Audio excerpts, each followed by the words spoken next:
ನಿಮ್ಮ ಸಾಹಿತ್ಯ, ಸಂಗೀತ, ರಂಗಭೂಮಿ, ಪತ್ರಿಕೋದ್ಯಮ ಇದೆಲ್ಲ ಕ್ಷೇತ್ರಗಳಲ್ಲಿ ತಮ್ಮದು ದಶಕಗಳ ಸೇವೆ ಮತ್ತು ಪ್ರತಿಭೆ ತುಂಬ ಸಂಪೂರ್ಣವಾಗಿ ತೊಡಗಿಸ್ಕೊಳ್ತಿದ್ರಿ. ಈಗ ಯೂಟ್ಯೂಬಲ್ಲಿ ನಿರೂಪಣೆಯಲ್ಲಿ ತೊಡಗಿಸ್ಕೊಂಡಿದ್ರಿ. ಇದು ಯಾವಾಗಿಂದ ನಿರೂಪಣೆ ನಿಮ್ಮದು ಶುರುವಾಯಿತು? ಇದಕ್ಕೆ ಒಂದು 10 ವರ್ಷದ ಇತಿಹಾಸ ಇದೆ.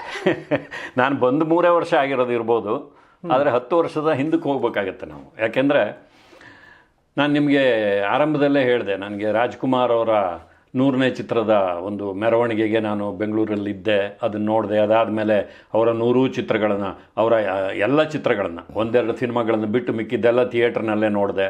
ಅದರ ಬಗ್ಗೆ ಮಾಹಿತಿ ಸಂಗ್ರಹಣೆ ಮಾಡಿ ಇಟ್ಕೊಂಡೆ. ಮುಂದೆ ನಾನು ಪತ್ರಿಕೋದ್ಯಮಕ್ಕೆ ಹೋದಾಗ, ಪುಸ್ತಕಗಳನ್ನು ಬರೆಯುವಾಗ ಅವೆಲ್ಲ ಮಾಹಿತಿಗಳು ನಮಗೆ ಬೇಕಾದಷ್ಟು ಹೆಲ್ಪ್ ಮಾಡ್ತಾಯಿದ್ವು. ಜೊತೆಗೆ ಸಾಹಿತ್ಯದಲ್ಲಿ ಎಲ್ಲೆಲ್ಲಿ ಏನೇನು ಸಾಧ್ಯವೋ, ನಾನು ನಾಟಕ ಬರೆದಿದ್ದೀನಿ. ಕ್ರಿಕೆಟ್ ಪತ್ರಿಕೆಗೆ ಸಂಪಾದಕನಾಗಿದ್ದೆ ನಾನು. ವೈಕುಂಠರಾಜು ಅವರ ಜೊತೆಯಲ್ಲಿ ವಾರಪತ್ರಿಕೆ, ರಾಜು ಪತ್ರಿಕೆ, ಹರಿಣಿ 3 ಪತ್ರಿಕೆಗಳ ಜೊತೆಗೆ ಒಂದು ಗೋಧೂಳಿ ಅಂತ ಸಂಜೆ ಪತ್ರಿಕೆ ಆರಂಭ ಮಾಡಿದ್ರು. ಅದು ಪ್ರಕಾಶ್ ರೋಡ್ಲೈನ್ಸ್ನವರ ಜೊತೆಯಲ್ಲಿ ಸ್ಟಾರ್ಟ್ ಮಾಡಿದ್ದು. ಸನತ್ ಕುಮಾರ್ ಪ್ರಯತ್ನದಿಂದ ಅದಾಗಿದ್ದು. ಅದು ಮುಂದುವರೆದಿದ್ದರೆ ಅದು ಒಂದು ದೊಡ್ಡ ಸಂಸ್ಥೆಯಾಗಿ ಬೆಳೀತಿತ್ತು. ನೀವು ಕೇಳಿದ್ರಿ ಯಾಕೆ ಅದು ಮತ್ತೆ ಬೆಳೀಲಿಲ್ಲ ಅಂತ. ಕೊನೆಗೆ ಏನಾಯಿತು ಅಂದರೆ, ಫೀಲ್ಡ್ ವರ್ಕು ಮಾಡೋದು ಕಡಿಮೆ ಆದರೆ ನಿಮಗೆ ಆಮೇಲೆ ಹಾಯ್ ಬೆಂಗಳೂರು ಬಂತು. ಅಲ್ಲಿ ಪತ್ರಿಕೋದ್ಯಮದಲ್ಲೂ ನಿಮಗೆ ಬೇರೆ ಬೇರೆ ರೀತಿ ಪೈಪೋಟಿಗಳು ಬಂತು. ಆಮೇಲೆ ವೈಕುಂಠರಾಜು ಅವರಿಗೆ ಸಾಕಷ್ಟು ಸಾಂಸಾರಿಕವಾದಂಥ ಒಂದಿಷ್ಟು ಗೊಂದಲಗಳಿದ್ವು, ತೊಂದರೆಗಳಿದ್ವು, ಅದೆಲ್ಲ ಅನಾರೋಗ್ಯ. ಇದೆಲ್ಲವೂ ಸೇರಿ ಏನಾಯಿತು ಅಂದರೆ, ಒಂದು ಹಂತದಲ್ಲಿ ಜನಗಳಿಗೆ, ಆಮೇಲೆ ಪತ್ರಿಕೆ ವೆಚ್ಚ, ತಯಾರಿಕಾ ವೆಚ್ಚ ಪ್ರತಿದಿನ ಜಾಸ್ತಿ ಆಗ್ತಾನೆ ಹೋಯಿತು. ಅದನ್ನ ಮೀಟ್ ಮಾಡೋಕ್ಕಾಗ್ತಾ ಇರಲಿಲ್ಲ. ಎಲ್ಲ ಪತ್ರಿಕೆಗಳು ವರ್ಣದಲ್ಲಿ ಬರ್ತಾಯಿದ್ರೆ, ಇವರು ಬ್ಲ್ಯಾಕ್ ಆ್ಯಂಡ್ ವೈಟಲ್ಲಿ ಮಾಡಿದ್ರೆ ಅದನ್ನು ಜನ ಒಪ್ತಾ ಇರಲಿಲ್ಲ. ಇವರು ಕಲರ್ ಮಾಡೋಕ್ಕೆ ಹೋದರೆ ಕ್ವಾಲಿಟಿ ಕೊಡೋಕ್ಕಾಗ್ತಿರ್ಲಿಲ್ಲ. ಹಾಗೆಲ್ಲ ಆಗಿ ಅವರು ಕೊನೆಗೆ ನಿಧಾನವಾಗಿ ಅದು ಆಮೇಲೆ ಅವರೇ ಹೋಗ್ಬಿಟ್ರು. ತುಂಬ ನಿರೀಕ್ಷೆ ಇಟ್ಕೊಂಡಿದ್ವಿ ನಾವು. ಯಾಕಂದರೆ ಲಂಕೇಶ್ ಮತ್ತು ಹಾಯ್ ಬೆಂಗಳೂರು ರವಿ ಬೆಳಗೆರೆ ಬರೋಕ್ಕಿಂತ ಮುಂಚೆ ಬಿ ವೈಕುಂಠರಾಜ್ ಅಂದರೆ ಒಂಥರ ಬೆಂಕಿ ಅನ್ನೋ ರೀತಿಯಲ್ಲಿ ಇತ್ತು. ಹೌದು. ಅದು ಯಾಕೆ ತಣ್ಣಗಾಯಿತು? ಆಮೇಲೆ ಆ ಥರ ಆಯಿತು. ಒಂದು ಹಂತದಲ್ಲಿ ಏನಾಯಿತು ಅಂದರೆ, ನನಗೆ ಸಂಸಾರ ನಿರ್ವಹಣೆ ಮುಖ್ಯ ಆಗಿತ್ತು. ಹಾಗಾಗಿ ನಾನು ಅಲ್ಲಿ ವಾರಪತ್ರಿಕೆಯಲ್ಲಿ ಕೆಲಸ ಮಾಡ್ತಾ ಇದ್ದಾಗಲೇ ಅಲ್ಲಿ ಅವ್ರದ್ದು ಶ್ರೀರಾಮ್ಪುರದಲ್ಲಿ 3ನೇ ಕ್ರಾಸು, ಈ 5ನೇ ಕ್ರಾಸಲ್ಲಿ ಒಬ್ಬರು ನವೀನ್ ಡಿಸ್ಟ್ರಿಬ್ಯೂಟರ್ಸ್ ಅಂತ ಅವರೊಬ್ಬರು ಪತ್ರಿಕಾ ವಿತರಕರು ಅಷ್ಟೇ, ಸಿದ್ದೇಗೌಡರು ಅಂತ. ಅವರು ಒಂದು ಪತ್ರಿಕೆ ಮಾಡಬೇಕು ಅಂತ, ಕ್ರಿಕೆಟ್ ಅಂತ ಒಂದು ಪತ್ರಿಕೆ ಮಾಡೋಣ ಅಂದರು. ನಾನು ಆಯಿತು, ಇದು ರಾಜು ಪತ್ರಿಕೆ ಎಲ್ಲ ಕ್ರೀಡೆಗಳದ್ದು ಇದೆ ಇದರಲ್ಲಿ, ಅದು ಬರೀ ಕ್ರಿಕೆಟ್ಗೆ ಸೀಮಿತವಾದ್ರಿಂದ ನಾನು ಅಲ್ಲಿ ಬರಿತೀನಿ, ಇಲ್ಲಿ ಬರೆಯೋದನ್ನ ಅಲ್ಲಿ ಬರೆಯಲ್ಲ ಅಂಥೇಳಿ ಆ ಪತ್ರಿಕೆಗೆ ನಾನೇ ಒಬ್ಬ ಘೋಸ್ಟ್ ಸಂಪಾದಕನಾಗಿ ಅದನ್ನ ಮಾಡ್ತಾ ಹೋದೆ. 1 ವರ್ಷ ಪತ್ರಿಕೆ ನಡೀತು. 1 ವರ್ಷ ಆದಮೇಲೆ ಒಂದು ಸಮಾರಂಭ ಮಾಡೋದು ADA ರಂಗಮಂದಿರದಲ್ಲಿ. ಆ ಸಮಾರಂಭದಲ್ಲೇ ನಾನು ಹಿರಣ್ಣಯ್ಯನವರ ಎದುರಿಗೆ ಅವ್ರ ನಾಟಕನ ಪಶ್ಚಾತ್ತಾಪ ನಾಟಕ ಮಾಡಿದ್ದು. ಅವತ್ತು ವೇದಿಕೆ ಮೇಲೆ ನಾನು ಕ್ರಿಕೆಟ್ ಪತ್ರಿಕೆಯ ಸಂಪಾದಕ ಅಂತ ಅನೌನ್ಸ್ ಮಾಡಿದ್ವು. ಅದು ವೈಕುಂಠರಾಜು ಅವ್ರ ಕಿವಿಗೆ ಬಿತ್ತು. ಮರುದಿವಸ ಬೆಳಗ್ಗೆ ಹೋದ ತಕ್ಷಣ ಲೆಫ್ಟ್ ಆ್ಯಂಡ್ ರೈಟ್ ತೊಗೊಂಡ್ರು. ಏನೋ ನಿನಗೆ ಸಿದ್ಧಾಂತ ಇಲ್ವೇನೋ? ವಾವ್. ನಾನು ಹೇಳಿದೆ, ಸಿದ್ಧಾಂತದ ಪ್ರಶ್ನೆ ಅಲ್ಲ ಸರ್, ನನ್ನ ಸಂಸಾರ ಸಾಕಬೇಕು. ನಾನು ನಿಮ್ಮ ಪತ್ರಿಕೆಗೆ ಏನೂ ದ್ರೋಹ ಮಾಡಿಲ್ಲ. ಅಲ್ಲಿ ಕ್ರಿಕೆಟ್ ಪತ್ರಿಕೆಗೆ ಬರಿತಾ ಇದ್ದೀನಿ, ಇಲ್ಲಿ ಬರೆಯೋದು ಯಾವುದನ್ನು ಅಲ್ಲಿ ನಾನು ಬರಿತಾ ಇಲ್ಲ. ಇಲ್ಲ ಕಣ, ನೀನು ಒಂದೋ ಇಲ್ಲಿರಬೇಕು, ಇಲ್ಲಾಂದರೆ ಅಲ್ಲಿರ್ಬೇಕು, 2ರಲ್ಲಿ ಒಂದು ಸೆಲೆಕ್ಟ್ ಮಾಡ್ಕೊ ಅಂದರು. ಇಲ್ಲ ಸರ್, ನಾನು ಬಿಡ್ತಾ ಇದ್ದೀನಿ, ಅಲ್ಲೇ ಹೋಗ್ತೀನಿ ಅಂತ ಹೇಳಿ ಬಿಟ್ಬಿಟ್ಟೆ. ಯಾಕೆಂದರೆ ಅವರು ಆರ್ಥಿಕವಾಗಿ ಸದೃಢವಾಗಿದ್ದರು. ಇವ್ರು ಕೆಲಸ ಕಲಿಸಿದ್ದಾರೆ ಕರೆಕ್ಟು, ಆದರೆ ಇವರಲ್ಲಿ ಏನಾಗಿತ್ತು ಅಂದರೆ, ಅಶಿಸ್ತಿನಿಂದಾಗಿ ಪತ್ರಿಕೆ ನಡೆಸೋದಕ್ಕೆ ಸಾಧ್ಯ ಆಗ್ತಿರಲಿಲ್ಲ. 6 ತಿಂಗಳು ಸಂಬಳ ಕೊಡ್ತಾ ಇರಲಿಲ್ಲ. ನಾವು ಯಾವುದೋ ಒಂದು ಸಂಸಾರದ ಖರ್ಚಿಗಾಗುತ್ತೆ ಅಂತ ಹೇಳಿ ಹಗಲು ರಾತ್ರಿ ಬಂದು ಇಲ್ಲಿ ದುಡಿತಾ ಇದ್ದರೆ ನಮ್ಗೆ ಆ ತಿಂಗಳು ಸಂಬಳನೇ ಬರೋಲ್ಲ ಕೈಗೆ ಅಂದರೆ ಕಷ್ಟ ಆಗೋದು. ಆಮೇಲೆ ಸಂಬಳ ಕೇಳಿದ್ರೆ ರೇಗ್ತಾ ಇದ್ರು, ಏನೋ ನೀನು ನನಗೆ ಪ್ರೆಷರ್ ಆಗ್ತೀಯಾ ಅಂತ. ಸರ್, ನಮ್ಮ ಪರಿಸ್ಥಿತಿನೂ ಅರ್ಥ ಮಾಡ್ಕೊಳ್ಳಿ ನೀವು ಅಂತ ಹೇಳ್ತಿದ್ದೆ. ಕೊನೆಗೆ ಅದೇ ಸಂದರ್ಭದಲ್ಲಿ ಸಿದ್ದೇಗೌಡರು ಕರೆದಿದ್ದರಿಂದ ಅವರು ಸ್ವಲ್ಪ ಕೈ ಬಿಚ್ಚಿ ಹಣ ಕೊಡ್ತಾಯಿದ್ರು. ಕ್ರಿಕೆಟ್ ಪತ್ರಿಕೆಗೆ ನಾನು ಅಧಿಕೃತವಾಗಿ ಸಂಪಾದಕನಾಗಿ ಹೋದೆ.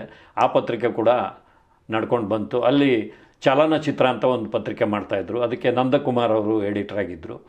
ಅವರು ವಿಷ್ಣುವರ್ಧನ್ ಅವ್ರ ಬಗ್ಗೆ ತುಂಬ ಅಭಿಮಾನ ಇರುವಂಥವ್ರು. ಅವರು ಅದನ್ನು ಅವರು ಸಂಪಾದನೆ ಮಾಡ್ತಾಯಿದ್ರು. ಇದು ನಾನು ಸಂಪಾದಕನಾಗಿ ಕೆಲಸ ಮಾಡ್ತಾಯಿದ್ದೆ.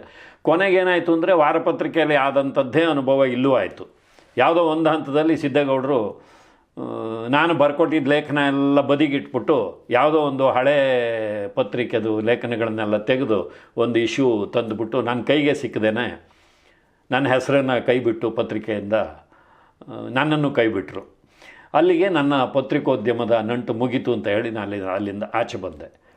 ಆಮೇಲೆ ಏನಾಯಿತು ಅಂದರೆ ನಾನು ಇಲ್ಲಿ ಬಿಟ್ಟೆ ಅಂತ ಗೊತ್ತಾದ ತಕ್ಷಣ ವೈಕುಂಠರಾಜು ಅವರು ಆವಾಗ ಕೊನೆ ದಿನಗಳನ್ನು ಎಳಿತಾ ಇದ್ದರು ಪತ್ರಿಕೆಯಲ್ಲಿ. ಟ್ಯಾಬ್ಲಾಯ್ಡ್ ಆಕಾರಕ್ಕೆ ತಂದುಬಿಟ್ಟಿದ್ರು. ಸೆಂಟರ್ ಪಿನ್ನಿಂಗ್ ಮಾಡೋಕ್ಕಾಗಲ್ಲ ಅಂಥೇಳಿ, ಬುಕ್ ಫಾರ್ಮ್ಯಾಟಲ್ಲಿ ತರೋಕ್ಕಾಗಲ್ಲ ಅಂಥೇಳಿ ಬ್ಲ್ಯಾಕ್ ಆ್ಯಂಡ್ ವೈಟಲ್ಲಿ ಟ್ಯಾಬ್ಲಾಯ್ಡ್ ಫಾರ್ಮ್ಯಾಟಿಗೆ ತಂದುಬಿಟ್ಟಿದ್ರು. ನಾನು ಇಲ್ಲಿ ಬಿಟ್ಟೆ ಅಂತ ಗೊತ್ತಾದ ತಕ್ಷಣ ಫೋನ್ ಮಾಡಿಬಿಟ್ಟು ನಿನಗೆ ನನ್ನ ಅಗತ್ಯ ಇಲ್ಲದೆ ಇರ್ಬೋದಾ, ಆದರೆ ನನಗೆ ನಿನ್ನ ಅಗತ್ಯ ಇದೆ ಬಾರೋ ಅಂದರು. ಸರಿ ಸರ್ ಅಂತ ಹೇಳಿ ಫ್ರೀಯಾಗಿ ಒಂದಷ್ಟು ದಿವಸ ಅವ್ರ ಪತ್ರಿಕೆಗೆ ಬರ್ಕೊಟ್ಟೆ, ಒಂದು ಗುರುದಕ್ಷಿಣೆ ರೂಪದಲ್ಲಿ. ಆಮೇಲೆ ಆ ಪತ್ರಿಕೆನೂ ನಿಂತೋಯ್ತು, ಅವರು ಕೊನೆ ಉಸಿರು ಹೇಳಿದ್ರು. ಅಲ್ಲಿಗೆ ನಮ್ಮ ಪತ್ರಿಕೋದ್ಯಮ ಅಲ್ಲಿಗೆ ಮುಗೀತು. ಆಮೇಲೆ ನಮ್ಮ ತಂದೆಯವರು ಸ್ವಯಂ ಪ್ರಕಾಶ ಪತ್ರಿಕೆಗೆ ಸಂಪಾದಕರಾದರು ಅಂತ ಹೇಳಿದ್ನಲ್ಲ, ಹರಿಹರ ಮಠದ್ದು, ಅವರು ನೀನೇನಾದರೂ ಬರೀ ಇದಕ್ಕೆ ಅಂದರು. ನಾನು ಆಧ್ಯಾತ್ಮ ಪತ್ರಿಕೆಗೆ ನಾನೇನಪ್ಪ ಬರೀಲಿ, ನನಗೆ ಸಂಸ್ಕೃತ ಗೊತ್ತಿಲ್ಲ, ನಾನೇನು ಬರೀಲಿ, ನೀನು ಏನೋ ಒಂದು ಬರೆಯೋ ಅಂದರು. ಕೊನೆಗೆ ನಾನು ಊಟ ಮಾಡುವುದು ಹೇಗೆ ಅಂತ ಹೇಳಿ, ಊಟ ಮಾಡಬೇಕಾದ್ರೆ ನಮಗೆ ಅಗತ್ಯ ಇಲ್ಲದೆ ಇರೋದನ್ನೆಲ್ಲ ನಾವು ಹಾಕಿಸ್ಕೋಬಾರ್ದು ಎಲೆಗೆ, ಅದನ್ನ ಚೆಲ್ಲಬಾರ್ದು, ಬಿಡಬಾರ್ದು. ಆಹಾರ ಉತ್ಪಾದನೆ ತುಂಬ ಕಷ್ಟ ಇದೆ, ರೈತ ಕಷ್ಟಪಟ್ಟು ಬೆಳೆದಿರ್ತಾನೆ ಅಂತ ಹೇಳಿ ಒಂದು ಗಾದೆನ ಅಲ್ಲಿ ಉಲ್ಲೇಖ ಮಾಡಿದ್ದೆ. ಊಟ ತನ್ನಿಚ್ಛೆ, ನೋಟ ಪರರಿಚ್ಛೆ. ಹಾಗಾಗಿ ಊಟ ಮಾಡುವಾಗ ಸ್ವಲ್ಪ ಶ್ರದ್ಧೆಯಿಂದ ಶಿಸ್ತಿನಿಂದ ಮಾಡಿ, ವೇಸ್ಟ್ ಮಾಡಬೇಡಿ ಅಂತ ಒಂದು ಲೇಖನ ಬರ್ಕೊಟ್ಟೆ ಅಷ್ಟೇ ಅವರಿಗೆ.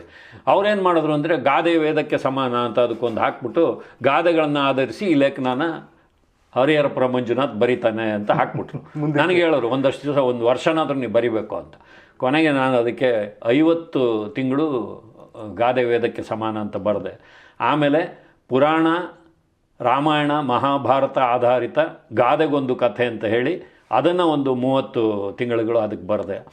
ಆ 2 ಲೇಖನ ಮಾಲೆಗಳನ್ನು ಪುಸ್ತಕ ರೂಪದಲ್ಲಿ ಪ್ರಕಟಿಸಬೇಕು, ಎಲ್ಲ ರೆಡಿ ಮಾಡಿ ಇಟ್ಟಿದ್ದೀನಿ. ಯಾವಾಗ ಕಾಲ ಬರುತ್ತೋ ಗೊತ್ತಿಲ್ಲ, ನನಗೆ ಅದೆಲ್ಲ ಆಗಲೇಬೇಕು ಅನ್ನುವಂಥ ಧಾವಂತ ಇಲ್ಲ, ಆದಾಗ ಮಾಡೋಣ ಅಂತ ಬಿಟ್ಟಿದ್ದೀನಿ.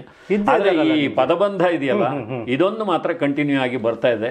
ಈಗಲೂ ಕೂಡ ಫೋನ್ ಬಂತು, 2ನೇ ತಾರೀಕು ಆಯ್ತಲ್ಲ, ಪದಬಂಧ ಯಾವಾಗ ಕಳಿಸ್ತೀರಿ ಅಂತ. ಇವತ್ತು ರಾತ್ರಿ ಕಳಿಸ್ತೀನಿ ಅಂತ ಹೇಳಿದೆ. ಆ ಪದಬಂಧ ರಚನೆ ಮಾಡೋದು ನನಗೆ ಒಂದು ರೀತಿ ಮಜಾ ಕೊಡುವಂಥ ಒಂದು ಕೆಲಸ. ನಮಗೆ ಪದಬಂಧ ಬಿಡಿಸೋದು ಮಜಾ, ನಿಮಗೆ ನಾವು ರಚನೆ ಮಾಡೋದು.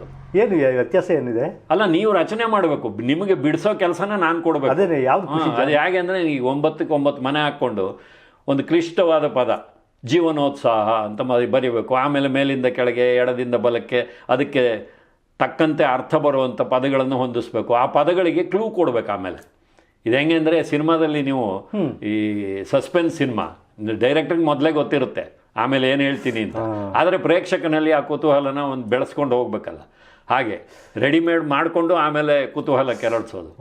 ಆ ರೀತಿ ನಾನು ನಿಮಗೆ ಪದಬಂಧ ರಚನೆ ಮಾಡಬೇಕಾದ್ರೆ ಡಿಕ್ಷನರಿ ಬೇಕೇ ಬೇಕು, ಪುರಾಣದ ಬಗ್ಗೆ ಗೊತ್ತಿರಬೇಕು, ಆ ಪದದ ಬಗ್ಗೆ ನೀವು ಏನು ವಿವರಣೆ ಕೊಡ್ತೀರಾ, ಕ್ಲೂ ಕೊಡಬೇಕಾದ್ರೆ ಒಂದು ಆಕರ್ಷಕವಾಗಿ ಕ್ಲೂ ಕೊಡಬೇಕಾಗುತ್ತೆ.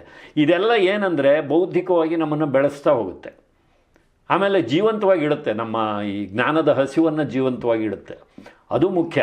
ನಾನು 70ನೇ ವಯಸ್ಸಲ್ಲೂ ನಿಮ್ಮ ಕಂಠ ಯಾಕೆ ಹೀಗಿದೆ, ಇಷ್ಟು ಲವಲವಿಕೆ ಇದೆ, ನೀವು ಭಾಷೆನ ಹೇಗೆ ಬಳಸ್ತೀರಲ್ಲ ಅಂದರೆ, ನಾನು ಯಾವ MA ಮಾಡಿ, ಯಾರೋ ಒಬ್ರು ಕೇಳಿದ್ರು ನೀವು MA ಮಾಡಿದ್ದೀರಾ ಅಂದರು. ನಾನು MA ಅಲ್ಲ ಸ್ವಾಮಿ, BA ಮಾಡಿಲ್ಲ, ನಾನು PUC ಫೇಲು.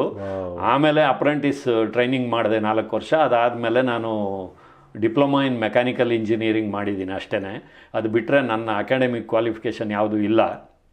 ನಾನೇನಿದ್ರು ಓದಿದ್ದು ಬರೆದಿದ್ದು. ವೈಕುಂಠರಾಜು ಅವರು ಯಾವಾಗಲೂ ಹೇಳೋರು, ನೀನು 1 ಪೇಜ್ ಬರಿಬೇಕಾದ್ರೆ 10 ಪೇಜ್ ಓದಬೇಕು ಕಣ, 10 ಪುಸ್ತಕ ಓದಬೇಕು ಕಣ, 10ರಷ್ಟು ಓದಬೇಕು, ಆವಾಗಲೇ ನೀವು ಬರಹಗಾರ ಆಗೋದು ಅಂತ ಹೇಳ್ತಾಯಿದ್ರು. PUC ಅಷ್ಟೇ ಓದಿದ್ದು ನಾನು. ಕನ್ನಡ ಇಷ್ಟು ಸುಲಲಿತವಾಗಿ, ಸರಳವಾಗಿ, ಭಾಷೆ ಪಾಂಡಿತ್ಯ ಅಷ್ಟು ಬರ್ತಾ ಇದೆ ಅಂತ ಹೇಳಿದ್ರಿ. ಡಾಕ್ಟರ್ ರಾಜ್ಕುಮಾರ್ ಕೂಡ 3ನೇ ಕ್ಲಾಸ್ ಓದಿರೋದು. ತುಂಬ ಜನ ವಿದ್ವಾಂಸರು ಕೂಡ ಭಾಷೆ ಬೇಕು ಅಂದರೆ ರಾಜ್ಕುಮಾರ್ ಸಿನಿಮಾ ನೋಡು ಅಂತ ಹೇಳ್ತಿದ್ರು. ಹಾಗೆ ನೀವು ಇವಾಗ ಯೂಟ್ಯೂಬ್ ಸಂದರ್ಭದಲ್ಲಿ ಏನಾದ್ರು ಕನ್ನಡದ ಬಗ್ಗೆ ಏನಾದ್ರು ಕಾರ್ಯಕ್ರಮ ಬೇಕು, ಕನ್ನಡ ಭಾಷೆ ಹೇಗಿರಬೇಕು ಅಂದರೆ ಟೋಟಲ್ ಕನ್ನಡದ ಯೂಟ್ಯೂಬಲ್ಲಿ ಹರಿಹರ ಮಂಜುನಾಥ್ ಅನ್ನೋ ಮಟ್ಟಿಗೆ ಫೇಮಸ್ ಆಗಿದ್ದೀರಿ. ಅದರದ್ದು ಹಿನ್ನೆಲೆ ಬಗ್ಗೆ ಕೇಳ್ತಾ ಇದ್ದೆ. ಅದೇನೆ ಹೇಳಿದ್ನಲ್ಲ ನಾನು, ನಿರೂಪಣೆಗೆ ಜ್ಞಾನದ ಹಸುವು ಬೆಳೆಸ್ಕೊತಾ ಹೋಗಬೇಕು.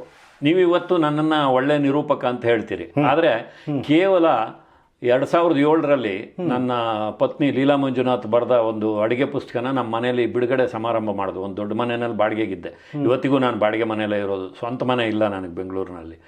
ಆ ಮನೆಯಲ್ಲಿ ಅದನ್ನ ಬಿಡುಗಡೆ ಮಾಡುವಾಗ ಆ ಕಾರ್ಯಕ್ರಮ ನಿರೂಪಣೆ ಮಾಡಬೇಕಾದ್ರೆ ನನಗೆ ಬೆವರು ಬಂದುಬಿಟ್ಟಿತ್ತು, ಮತ್ತೆ ಸಭಾಕಂಪನ.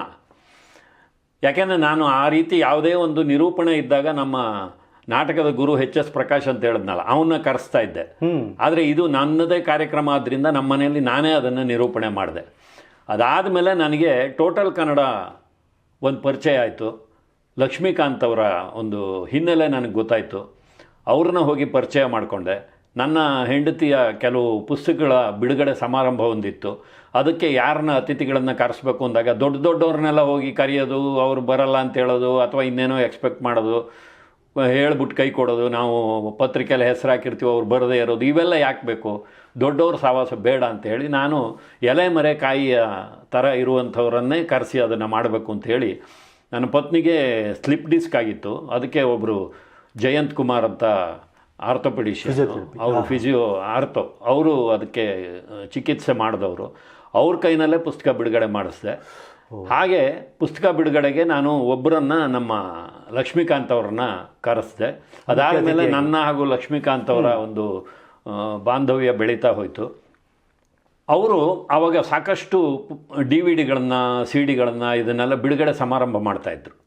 ನನ್ನ ಪರಿಚಯ ಆದಮೇಲೆ ಅವರು ಇದರ ನಿರೂಪಣೆ ಮಾಡ್ತೀರಾ ಅಂತ ಕೇಳಿದ್ರು. ಈ ಬಿಡುಗಡೆ ಸಮಾರಂಭಕ್ಕೆ ನಿರೂಪಣೆ ಮಾಡಬೇಕು ಅಂತ. ಆಗ ನಾನು ನಿರೂಪಣೆಗೆ ತೊಡಗಿಕೊಂಡಿದ್ದು. ಅಂದರೆ ಮೈ ಚಳಿ ಬಿಟ್ಟು, ರಂಗದ ಮೇಲೆ ನೀವು ಹೋದಾಗ ನಿಮಗೆ ರಂಗದ ಮೇಲೆ ಮಾತ್ರ ಬೆಳಕಿರುತ್ತೆ, ಪ್ರೇಕ್ಷಕರ ಮೇಲೆ ಬೆಳಕಿರಲ್ಲ. ಅವ್ರ ಮುಖದಲ್ಲಿ ಏನು ಭಾವ ಇದೆ ಅಂತ ನಮಗೆ ಗೊತ್ತಾಗಲ್ಲ. ಆಮೇಲೆ ಇಡೀ ಸ್ಟೇಜ್ಗೆ ನಾನೇ ಹೀರೋ, ನಾನು ಹೇಳಿದ್ದನ್ನು ಅಷ್ಟು ಜನ ಕೇಳಬೇಕು, ಇದೊಂದು ಇರುತ್ತೆ. ಅಲ್ಲಿ ನೀವು ಹೇಗೋ ತೂಗಿಸ್ಬೋದು, ಅದು ತೂಗಿಸೋದು ಕಷ್ಟ ಇದೆ, ನಮಗೆ ಅನುಭವ ಆಗಿದೆ. ಸಾಕಷ್ಟು ಏಳು ಬೀಳುಗಳನ್ನು ಕಂಡು ಅದನ್ನು ನಾವು ಮೈಗೂಡಿಸ್ಕೊಂಡಿದ್ದು. ಆದರೆ ಎಲ್ಲರೂ ಬೆಳಕಿನಲ್ಲೇ ಇರುವಾಗ ಒಂದು ನಿರೂಪಣೆ ಮಾಡೋದು ಅಂದಾಗ ಪದಗಳಿಗೆ ತಡ್ಕಾಡಬೇಕಾಗತ್ತೆ, ಅಥವಾ ಇದ್ದಕ್ಕಿದ್ದ ಹಾಗೆ ಬ್ಲ್ಯಾಂಕ್ ಆಗಿಬಿಡ್ತೀವಿ, ಮುಂದಕ್ಕೆ ಏನು ಹೇಳಬೇಕು ಅಂತ ಗೊತ್ತಾಗಲ್ಲ. ನನಗೆ ಲಕ್ಷ್ಮೀಕಾಂತ್ ಅವರು ಒಂದು ಅವಕಾಶ ಮಾಡಿಕೊಟ್ರು, ನೀವು ನಿರೂಪಣೆ ಮಾಡಿ ಅಂತ ಹೇಳಿದ್ರು. ನಾನು ಯಾರ್ಯಾರು ಬರ್ತಾರೆ ಅಂತ ಕೇಳೋದು, ಆ ಅತಿಥಿಗಳ ಲಿಸ್ಟ್ ಮಾಡ್ಕೊಳ್ಳೋದು, ಅವರ ಹಿನ್ನೆಲೆನೆಲ್ಲ ತಿಳ್ಕೊಳ್ಳೋದು, ಆಮೇಲೆ ಸ್ವಲ್ಪ ಸ್ವಾರಸ್ಯಮಯವಾಗಿ ಅವರ ಹೆಸರಿನ ಜೊತೆಯಲ್ಲಿ ಏನನ್ನಾದರೂ ಜೋಡಿಸಿ ಸ್ವಾರಸ್ಯವಾಗಿ ಪ್ರೇಕ್ಷಕರಿಗೆ ಒಂದು ರೀತಿ ಖುಷಿ ಕೊಡುವ ರೀತಿಯಲ್ಲಿ, ಲಘು ಹಾಸ್ಯ ಅಂತಾರಲ್ಲ, ಆ ರೀತಿಯಲ್ಲಿ ನಿರೂಪಣೆ ಮಾಡೋದಕ್ಕೆ ಆರಂಭ ಮಾಡಿದೆ. ಒಂದು ಸಾರಿ ಏನಾಯಿತು, ನಾಗಾಭರಣ ಅವ್ರನ್ನ ಯಾವುದೋ ಒಂದು ಕಾರ್ಯಕ್ರಮಕ್ಕೆ ಆಹ್ವಾನ ಮಾಡೋದಕ್ಕೆ ಅಂತ ಹೋಗಿದ್ದಾಗ ನನಗೆ ರಾಜ್ಕುಮಾರ್ ಬಗ್ಗೆ ಸಾಕಷ್ಟು ಮಾಹಿತಿ ಇಟ್ಕೊಂಡಿದ್ದೆ ನಾನು. ಅದನ್ನೆಲ್ಲ ಒಂದು CD ರೂಪದಲ್ಲಿ ಯಾಕೆ ತರಬಾರ್ದು, ಒಂದು ಧ್ವನಿ ಸುರುಳಿ ರೀತಿನಲ್ಲಿ ಯಾಕೆ ತರಬಾರ್ದು ಅಂತ ಒಂದು ಐಡಿಯಾ ಬಂತು. ನಾನು ಲಕ್ಷ್ಮೀಕಾಂತ್ ಅವ್ರನ್ನ ಕೇಳಿದೆ, ಮಾಡ್ಬೋದು ಅಂತ ಹೇಳಿದ್ರು. ಹಾಗಾಗಿ ನಾಡು ಕಂಡ ರಾಜ್ಕುಮಾರ್ ಅಂತ ಒಂದು ಧ್ವನಿ ತಟ್ಟೆ ಒಂದು 10-12 ವರ್ಷಗಳ ಹಿಂದೆ ನಾವು ಮೊದಲ ಬಾರಿಗೆ ಅದನ್ನ ತಂದಿದ್ದು. ಅದಾದಮೇಲೆ ಅವರು ಯೂಟ್ಯೂಬ್ ಇತ್ತು ಅವ್ರದ್ದು. ಆ ಯೂಟ್ಯೂಬು ಅವರ ಪುಸ್ತಕ ವ್ಯಾಪಾರಕ್ಕೋಸ್ಕರ ಇಟ್ಕೊಂಡಿದ್ದಂಥ ಒಂದು ಯೂಟ್ಯೂಬು. ಅದಕ್ಕೊಂದು 10,000 ಜನ ಏನೋ ಸಬ್ಸ್ಕ್ರೈಬರ್ ಇದ್ದರು. ಅವರ ಮಿತ್ರರು ನಮ್ಮ ಮೋಹನ್ ಕಾಮಾಕ್ಷಿ ಅವರು ಈ ಕೋವಿಡ್ಗಿಂತ ಮೊದಲಿನ ಒಂದು ಸಂದರ್ಭದಲ್ಲಿ ಯೂಟ್ಯೂಬಿಗೆ ಯಾಕೆ ಒಂದು ಜೀವ ಕೊಡಬಾರ್ದು ಅಂಥೇಳಿ, ಹೊಸದಾಗಿ ಒಂದು ಯೂಟ್ಯೂಬ್ ಮಾಡೋದು ಬೇಡ ಅಂಥೇಳಿ, ಹೇಗೋ ಇದು ಇದೆಯಲ್ಲ ಒಂದು 10,000 ಜನ ಸಬ್ಸ್ಕ್ರೈಬರು ಇದ್ದಾರೆ ಅಂಥೇಳಿ ಅದಕ್ಕೆ ಒಂದು ಮರು ಜೀವ ಕೊಡುವಂಥ ಒಂದು ಪ್ರಯತ್ನವನ್ನು ಮಾಡ್ತಾರೆ. ಆಗ ಲಕ್ಷ್ಮೀಕಾಂತ್ ಅವರು ನನ್ನನ್ನು ಸಂಪರ್ಕ ಮಾಡಿ ಒಂದು ಯೂಟ್ಯೂಬ್ ಮಾಡ್ತಾಯಿದ್ದೀವಿ, ನಮ್ಮ ಸ್ನೇಹಿತರೊಬ್ಬರು ಇದ್ದಾರೆ, ನನಗೂ ಮೋಹನ್ ಕಾಮಾಕ್ಷಿ ಅವ್ರಿಗೂ ಪರಿಚಯವೇ ಇಲ್ಲ ಆವಾಗ, ಮಾಡ್ತಾಯಿದ್ದೀವಿ, ನೀವು ಬಂದು ಜಾಯಿನ್ ಆಗಿ ಇದ್ದರು. ಆದರೆ ನಾನು ಆಗ ಒಂದು ಕನ್ಸ್ಟ್ರಕ್ಷನ್ ಕಂಪ್ನಿನಲ್ಲಿ ಕೆಲಸ ಮಾಡ್ತಾಯಿದ್ದೆ. ಆ ಕನ್ಸ್ಟ್ರಕ್ಷನ್ ಕಂಪನಿಯವರದ್ದು ಈ ಪಟಾಕಿ ವ್ಯವಹಾರನೂ ಇದೆ, ಪಟಾಕಿ ಬಿಸ್ನೆಸ್ ಇವತ್ತಿಗೂ ಇದೆ. ಶ್ರೀನಿವಾಸ್ ಅಂತ HSR ಲೇಔಟಲ್ಲಿ ಇದ್ದಾರೆ. ನಿಮ್ಮದು ಮಾತಿನ ಪಟಾಕಿ? ಇಲ್ಲ ಅಲ್ಲೂ ಸಹ ನಾನು ಮ್ಯಾನೇಜರು, ಅಲ್ಲೂ ಅಷ್ಟೇ. ಆ ಕೆಲಸನೂ ನಾನು ಹಗಲು ರಾತ್ರಿ ಪಟಾಕಿಗಳ ಬಗ್ಗೆ ನನಗೆ ಪೂರ್ತಿ ಜ್ಞಾನ ಇದೆ. ಅದರ ಸಂರಕ್ಷಣೆ ಹೇಗೆ ಮಾಡಬೇಕು, ಪ್ಯಾಕಿಂಗ್ ಹೇಗೆ ಮಾಡಬೇಕು, ಜನಗಳಿಗೆ ಹೇಗೆ ತಲುಪಿಸ್ಬೇಕು, ಅದನ್ನು ಎಲ್ಲ ಮೇಲ್ವಿಚಾರಣೆ ನೋಡ್ಕೊತಾ ಇದ್ದೆ. ಅದರ ಸಂಬಂಧವಾಗಿ ಈ ಕಮರ್ಷಿಯಲ್ ಟ್ಯಾಕ್ಸ್ ಆಫೀಸ್ಗೆ ಹೋಗೋದು, ಬೇರೆ ಬೇರೆ ಆಫೀಸ್ಗಳಿಗೆ ಹೋಗೋದು, ಇನ್ಕಮ್ ಟ್ಯಾಕ್ಸ್ ಆಫೀಸ್ಗೆ ಹೋಗೋದು, ಸಾಕಷ್ಟು ಈ ಹೊರಗಿನ ಬದುಕಿನ ಅನುಭವ ಕೂಡ ಇದೆ. ಅವೆಲ್ಲ ಇರೋದ್ರಿಂದಲೇ ನಮಗೆ ಏನಾದರೂ ಒಂದನ್ನು ಸೃಷ್ಟಿ ಮಾಡೋದಕ್ಕೆ ಸಾಧ್ಯ ಆಗೋದು. ಅನುಭವ ಇಲ್ಲದೇ ಇದ್ದರೆ ನೀವು ಏನನ್ನು ಮಾಡೋಕ್ಕಾಗಲ್ಲ. ಹಾಗೆ ನಾನು ನಾಡು ಕಂಡ ರಾಜ್ಕುಮಾರ್ ಧ್ವನಿ ತಟ್ಟೆಯನ್ನು ಮೊದಲ ಬಾರಿಗೆ ಬಿಡುಗಡೆ ಮಾಡಿದೆ. ಅದಾದಮೇಲೆ ಇವರು ಯೂಟ್ಯೂಬ್ ಮಾಡಬೇಕು ಅಂತಿದ್ದಾಗ ನನ್ನನ್ನು ಕರೆದಾಗ, ನಾನು ಈ ಪಟಾಕಿ ಸೀಸನಲ್ಲಿ ಬ್ಯುಸಿ ಇರ್ತೀನಿ. ಬ್ಯುಸಿ ಅಂದರೆ ನೀವು ಫೋನ್ ಬಂದರೆ ಫೋನ್ ಅಟೆಂಡ್ ಮಾಡೋಕ್ಕೂ ಆಗಲ್ಲ, ಅಷ್ಟು ಬ್ಯುಸಿ ಇರ್ತಾಯಿದ್ದೆ. ಈಗ ಕೆಲಸ ಬಿಟ್ಬಿಟ್ಟಿದ್ದೀನಿ. ಈ ಗೋಡೌನ್ಗೆಲ್ಲ ಹೋಗಿ ಈ ವಯಸ್ಸಲ್ಲಿ ಕೆಲಸ ಮಾಡೋದು ಬೇಡ, ಅದು ಕೆಮಿಕಲ್ಸು, ಇದ್ರ ಜೊತೆಯಲ್ಲಿ ನಮಗೆ ಇಮ್ಯುನಿಟಿ ಅದೇ ಥರ ಇರೋದಿಲ್ಲ. ವಯಸ್ಸಾದ ಮೇಲೆ ಬೇರೆ ಬೇರೆ ರೀತಿ ಸಮಸ್ಯೆಗಳು ಬರುತ್ತೆ, ಅದು ಬೇಡ ಅಂತ ಹೇಳಿ ನಾನು ಹೋಗ್ತಾ ಇಲ್ಲ. ಮನೆಯಲ್ಲೂ ಅದು ಬೇಡ, ಜೊತೆಗೆ ಈ ಒಂದು ಕೆಲಸ ಸಿಕ್ಕಿರೋದ್ರಿಂದ ಅದನ್ನು ಬಿಟ್ಬಿಟ್ಟಿದ್ದೀನಿ. ಆ ಸಂದರ್ಭದಲ್ಲಿ ನಾನು ಹೇಳಿದೆ, ಇಲ್ಲ ಸರ್, ನಾನು ಏನಿದ್ರು ನಿಮಗೆ ಡಿಸೆಂಬರ್ನಲ್ಲಿ ಸಿಗೋದು, ಅಲ್ಲಿವರೆಗೂ ನಾನು ಬರೋಕ್ಕಾಗಲ್ಲ. ಆಯಿತು, ನೀವು ಡಿಸೆಂಬರ್ಗೆ ಬಂದು ಜಾಯಿನ್ ಆಗಿ ಅಂತ ಹೇಳಿದ್ರು. ಮೋಹನ್ ಕಾಮಾಕ್ಷಿ ಅವರು, ಲಕ್ಷ್ಮೀಕಾಂತ್ ಅವರು ಸೇರಿಕೊಂಡು ಅಲ್ಲಿ ಮನೋಹರ್ ಅವರ ಇಂಟರ್ವ್ಯೂ ಹಾಕಿದ್ರು, ಗಿರಿಜಾ ಲೋಕೇಶ್ ಅವರು ಇಂಟರ್ವ್ಯೂ ಹಾಕಿದ್ರು, ನೀವು ಕೆಲವು ಸಂದರ್ಶನಗಳನ್ನು ಮಾಡ್ತಾಯಿದ್ರಿ.